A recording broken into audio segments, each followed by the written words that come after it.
愚公移山。人民的力量劈山，以岭建水渠，是70年代的时候在北京郊外建明13陵水库的一个场景，大概就是12个人4组人物，这是把它做了一个 AI 动图。这幅画呢，在23年永乐秋拍2500万落锤拍掉。为什么是个笑话？这是家人突然想法，就是爷爷富贵如鱼，我如浮云，我们家也有点那个意思。这幅画爷爷去世了之后，我的公公问我母亲，哎，这幅画去哪儿？因为这么大的画，画过家里人是有底的。但是奶奶呢也是个糊涂蛋，奶奶说，哎，找不到，丢了吧，就说丢了。大家就一直以为丢了。为什么23年出现把它卖掉了？因为22年就是疫情结束了之后，公公我爷爷的一个好朋友，他合作伙伴嘛，生意关张，然后决定在我们家暂住，就把我们家老房子就进人家住，人家很讲究，就进去把屋子打扫一下。打扫的时候，在柜子顶上看到了一笔画，一卷纸，然后拍照问我公公，哎，这是什么？公公说，哎，旧纸吧，扔了。然后还好是合作几十年的合作伙伴，他也知道我公公是什么人，咱就把它打开看了一下，就是这样，就等于白来了一幅画。所以大家说，那拍了吧，我们试试水，看看市场的反馈。所以这幅画就拍掉了，就是大家能感受到，我们家里人就有一点随性吧。然后这里呢，你能够看到的这个展厅，其实是给大家展示爷爷是怎么画大画。他到现场去采风的时候呢，会快速的画这样的一个小图。在画小图的时候呢，他就已经把人物的排布、整个画面的布局，甚至是画多大，长约2丈，高约6尺，把它全部都弄好。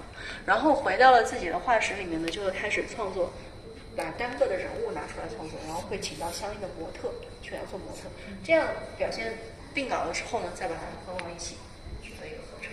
然后比如说这一幅画，你远看的时候可能会觉得它是一个素描或者是一个油彩画，但是你仔细看，其实12个人，这不只有11个吗？你也是看了？我也看了11个。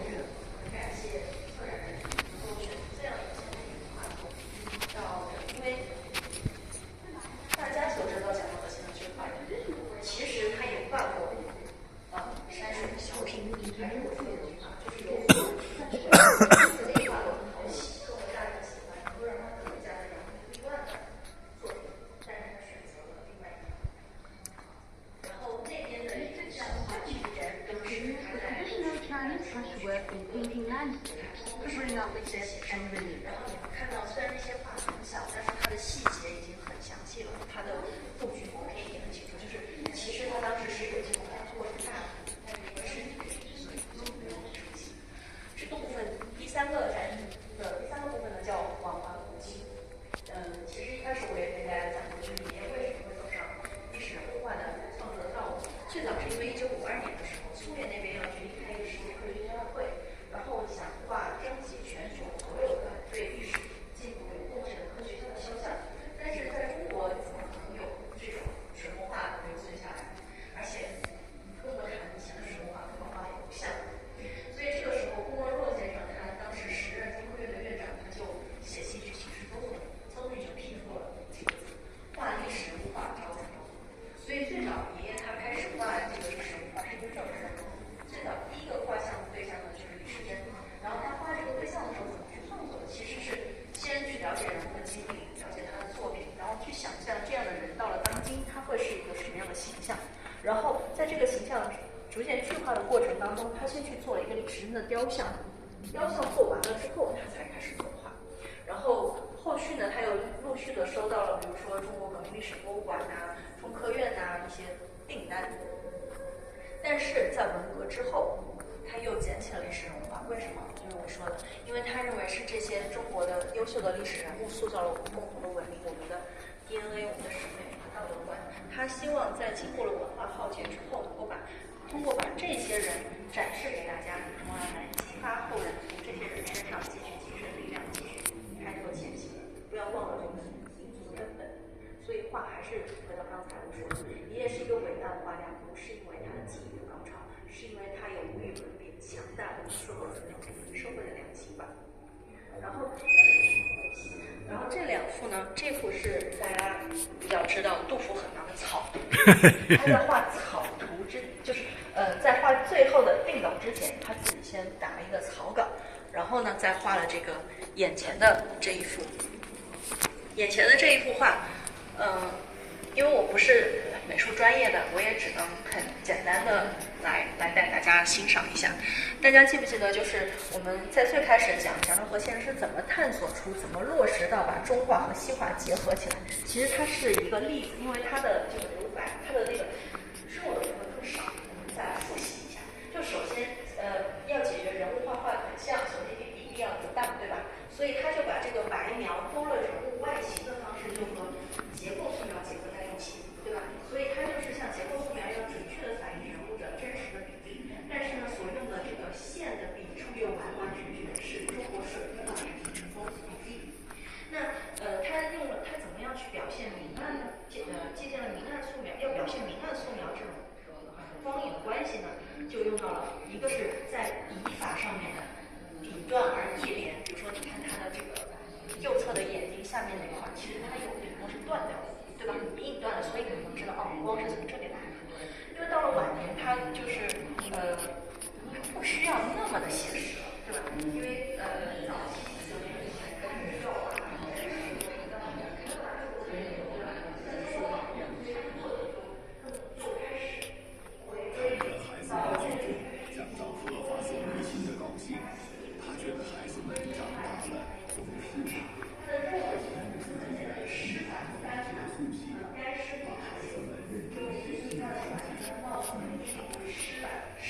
但是他的面部、他的头发这种飞白，全部都是这种干发，对吧？然后你看他的脸部，在远处看的时候，他的脸是很干净、很简单。但是你仔细看他的脸上，其实有很多的细节，但是每一笔都很干净。他脸上的很多的阴影，就是这种虚虚实实、深深浅浅的线勾勒出来，甚至是通过线叠着线，然后让你觉得，比如说你看他的嘴角，他的嘴角你觉得耷拉着有点阴影，对吧？他的阴影不是皴擦，其实不多，他就是把笔别了两笔，加重了一点。当然我也只能讲这么多。好，然后其实其他的画作呢，大家可能能得到很多更专业的解读。作为家人呢，我只想带大家看其中的3幅吧。像这一幅是李清照，爷爷画过很多历史人物画，但是他只画过一个女性，唯一的一个女性就是李清照。李清照是谁？大家应该知道，她是清朝的婉约派词人，同时她也写出过《夏日绝句》里面“生当为人杰，死亦为鬼雄”这样很豪迈的诗句。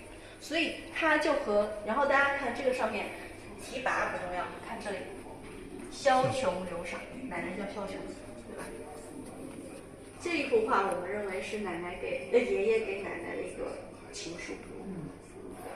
因为奶奶，记得我说过，奶奶是大家闺秀，长得美，然后运动又好，就是奶奶的工笔画的非常好，但是奶奶的书法呢是很豪迈的，是很有男子气概的，所以爷爷觉得这个跟奶奶的这个气质很贴合。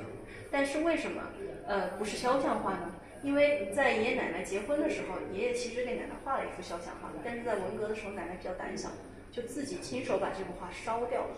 那这幅画你可以看一下，年代应该是79年，对，79年的时候，奶奶年纪也不小，女子韶华不在，这个时候你再去给她画一个肖像，好像不能够记录当时的美，所以爷爷是用这样的方式，以李清照来做一个隐喻，所以就把这个画送给了奶奶。然后你要仔细去看，其实这个李清照和前面的那个母亲的希望的女性，它是很像的，甚至跟奶奶其实也是很像的，眼睛很像，对，所以这是家人专属版，相信。好，然后还有2幅画，我也是想稍微说一下，就是我们前面讲过，爷爷因为流民图遭受到了，一直到现在还有人质疑了，在文革的时候也被打倒。然后虽然78、79年的时候，组织给他做了评处，但是呢，一直对于他的这个批判还叫嚣甚上。所以爷爷在1981年的时候，那个时候他非常的担心自己的画是不是会又被查没，或者是不会被精整，因此他就会自己画。那怎么办呢？他很怕怎么抒发自己的欲望，就画了一个幽色。你可以看他这个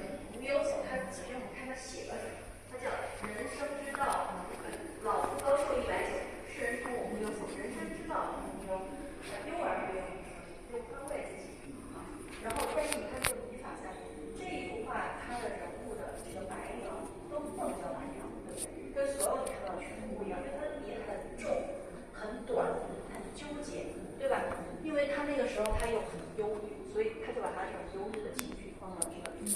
然后为什么我们再说另外最后一个，我想跟大家分享就是这个笔锋，是1983年，同样是这种老者，笔法与我一样很重，对吧？但是很凌厉，对吧？很直，几乎没有你的弧度。为什么呢？就是他想开了，他自己怎么说的呢？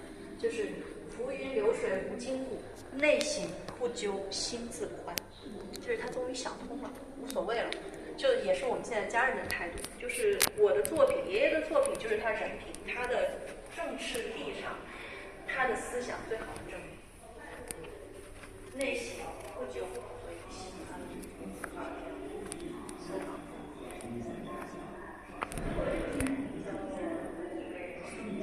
它是我说的刘海粟和徐悲鸿一个最大的分歧。艺术到底是为艺术而艺术，还是为人生而艺术？我想其实这两点放在什么时候去说，它本身都没有什么不对的。但是只不过你把眼睛如果是放在了活泼家网动荡的上世纪30-40年代、20-30年代的话，那我想显然选择艺为人生是作为一个文人，他能够为社会去承担的最大的责任。所以他选择了艺为人生。然后爷爷在他的这一辈子里面，不同的阶段都给自己画过肖像画，大家可以去网上搜一下，他早年也画过自己。他另外一场作是在1920年吧。然后这一部作品呢，大概就是在30-40年代画的。看到这个时候，他已经一直很坚定。其实，在上一部作品呢，他的就把小说写开。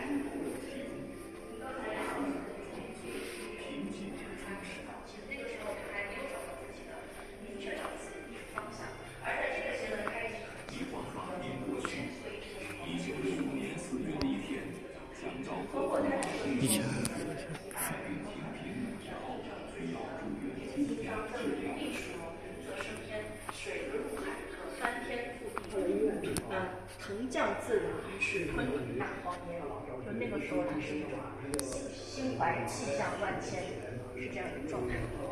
然后这一次呢，我们又把刘云图拿到，因为当时刘云图在北京展出是这个配合抗战胜利周年嘛，然后这个是刘云图的复制品。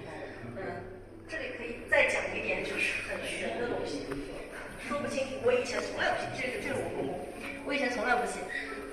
刘云图我们在太庙展出了3个小时就被查封了，然后奶奶和爷爷结婚了之后，奶奶一直就想希望这个伟大的作品能够再次展示到世人面前，所以在奶奶的帮助下呢，在1944年就8月4号在上海又争取到了一个为期1周的展出时间，但是这个画要2米高、27米长的画，就是卷起来也是很大的一个。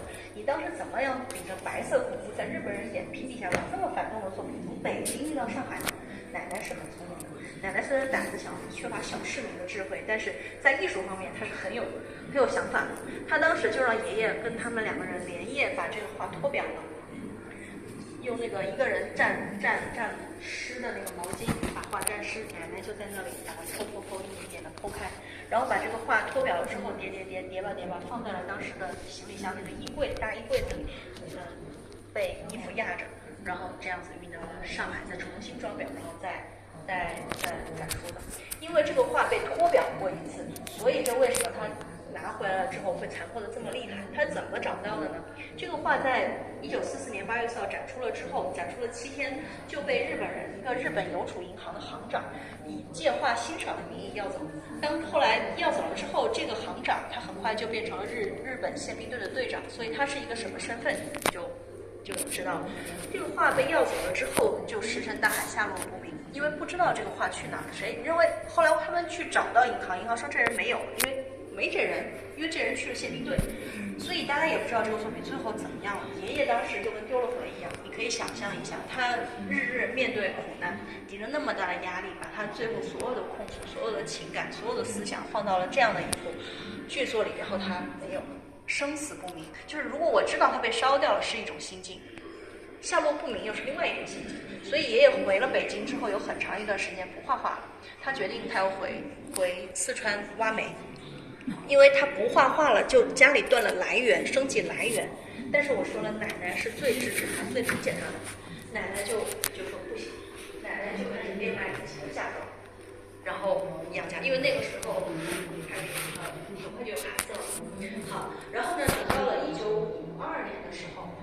就新中国已经成立了。有一天，爷爷收到一封信，是他的一个上海的朋友叫白娇，是一个篆刻家，给他写了一封信，说你的刘铭图找到了，但是你不要高兴得太早，因为这幅画的状态非常糟糕。这个画是在哪儿找到呢？就是前邮储银行的旧址，后来应该是一个艺术学校和一个协会的旧址，在它的地下室里面，他们发现了一卷长长黑黑的东西，外面全部都烂了。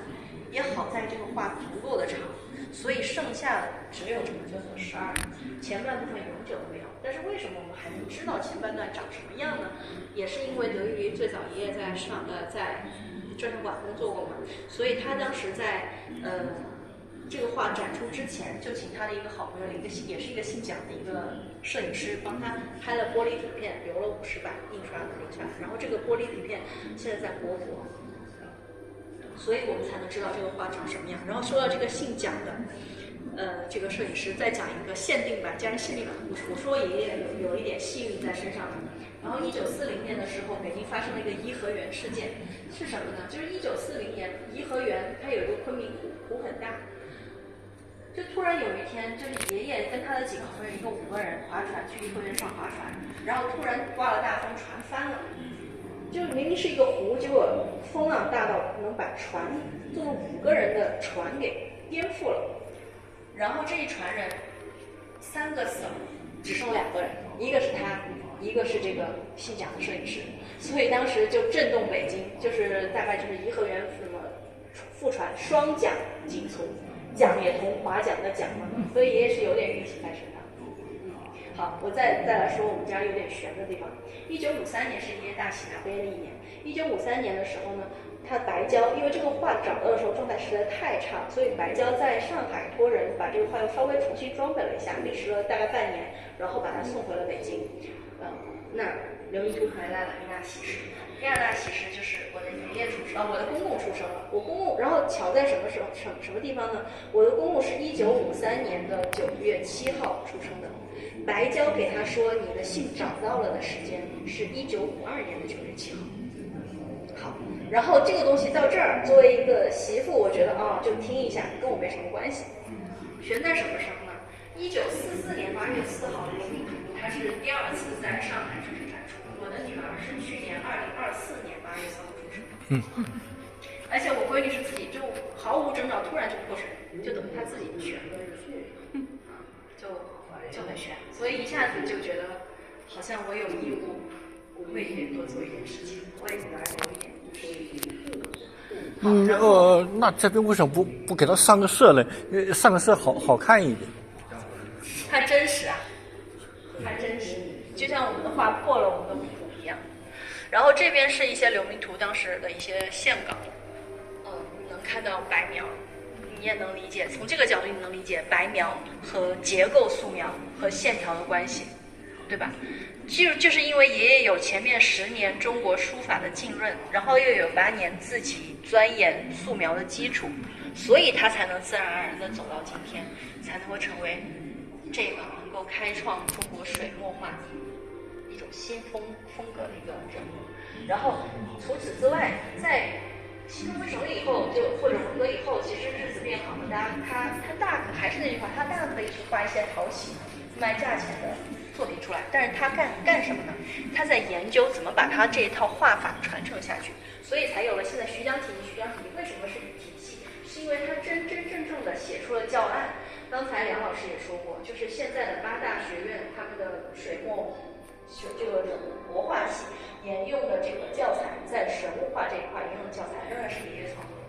然后这是整个展厅里唯2的一个复制品，这个是一个长19米的长卷，就是爷爷在思考怎么样把他这套画变成一个戏，能够让人看，能够学，教育就是这也是这个孩子作为一个艺术家他的责任，他在想传承。然后1952年的时候，爷爷作为中国书画界的代表，和当时中央美院的副院长王明曼去到了苏联进行交流。这个是苏联传回来的刘铭图的一个全证。然后在苏联交流期间呢，他当时就给茹科夫画了一个肖像。茹科夫是谁呢？茹科夫是当时苏联的一个钦定地位最高的领袖肖像画的画家，所以他们就安排两个画家进行交流。这个画你远看觉得是素描，对吧？近看你才知道它原来是水墨。而且呢，这个背后还有一个小故事，就是茹科夫当时因为中国那个时候新中国成立积弱嘛，苏联人看不起中国人，所以当时茹科夫就往沙发上一坐，开始吃苹果，就说你画吧，就很不屑，就觉得你拿这个毛笔能够画成什么东西？结果爷爷40分钟就画完了，画完了之后就哇，非常的震惊，画得非常的像，然后就到茹科夫画爷爷，那个画画了2个半小时，但是也没有完全完成。后来这幅画就回中国了，在中国市场拍卖出现过，所以你去网上找应该是能找到的。下次我把那图找到给大家看一下那幅画就是茹科夫画给这个，然后这幅画是1939年。这幅画背后的一个故事是什么呢？这个画大概在12年、13年的时候，就是我加入蒋家不久之后，是我们家三姑姑专门飞到美国去把这幅画收回来的。就为什么在拍卖品市场上这么少看见爷爷的画，一个是爷爷本身画作就不多，另外一个就是我们老一辈，就是我的姑姑和爸爸那一代，我公公这一代，他们在做的工作不是把作品拿出去卖，是把作品往回收，就是在全球收画，在全球能够只要是知道有爷爷的画都会去收，什么捷克呀、美国呀，到处去找。然后呢，就有一批作品，家人知道爷爷的故事会送给我，然后有一些可能还是按市场价格。这是近期吧，比较近期收回来的一幅画，你可以理解为这个作品呢，就是当时爷爷为了画这种谋生的画，来资助他去画他真正想画的画，是这样一个小故事吧。那我想今天的作为家人版的导览就讲到这里。希望大家听得不枯燥，然后也非常希望我的讲解能够让大家对爷爷有一个不一样的认识，做一个有血有肉真实的认识。然后爷爷还是爷爷说的，知我者不多，爱我者不少。尤其是还有就是杜甫那幅画像上，他借用杜甫的词叫做“丹青不知老将至，富贵于有杜甫”。我觉得这也是爷爷自己的写照，一辈子不知道在创作的道路上是不知道疲倦，不知道老将至，富贵于他。我希望经过我的讲解，世上又多了几个知道爷爷、了解爷爷、喜爱爷爷。能不能讲一下隔壁这个杜甫很忙吧？应该是这个轻松一点。蒋浙河，这应该曾经网上说传的杜甫很忙。这个就应该是我们恶搞。这个是晚年，是正当晚年最后一个字画。结束了。杜甫很忙，不是曾经在网上火了一把吗？杜甫很忙。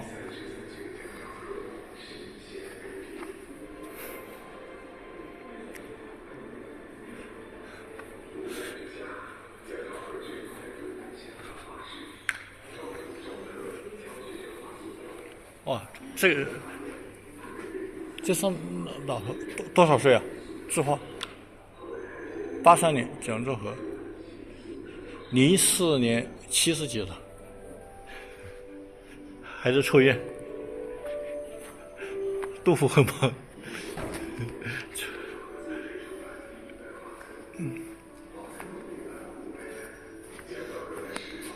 你是做相关工作的吗？画画的吗？